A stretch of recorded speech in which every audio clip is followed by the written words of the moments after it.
What happens when a kingdom begins to collapse? When power fades and leadership breaks?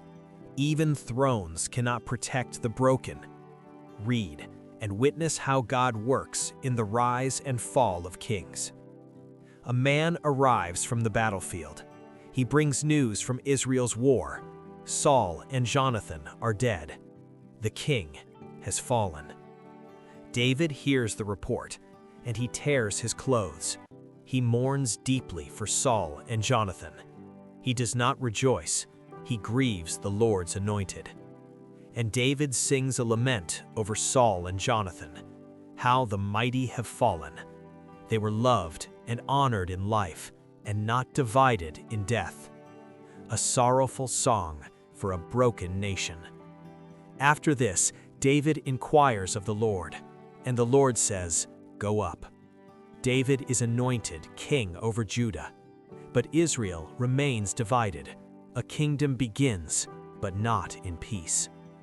Abner makes Ishbosheth king, and Israel is divided. Brother stands against brother, and war breaks out in the house of Israel.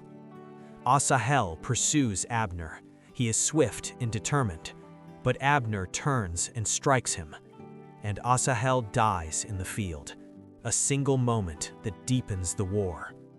The war continues, and Abner grows stronger, but the house of Saul grows weaker, and Abner begins to question loyalty. Power is shifting quietly. Abner sends word to David. He seeks peace, and he turns away from Saul's house. A divided kingdom begins to move toward unity. But Joab seeks revenge, and Abner is deceived. He is struck down unjustly, and blood returns to the land. David tears his garments again. He mourns Abner. He refuses to celebrate violence.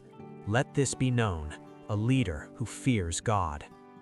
Ishbosheth is murdered by men who betray him, and they bring his head, expecting reward. But the kingdom is shaken again.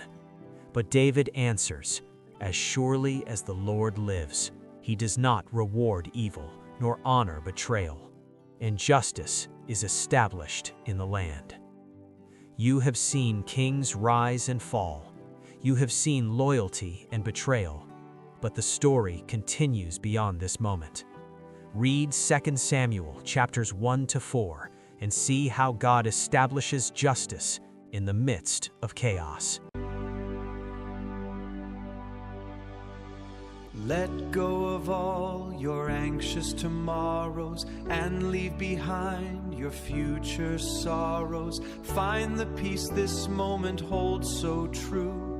Each day enough for me and you.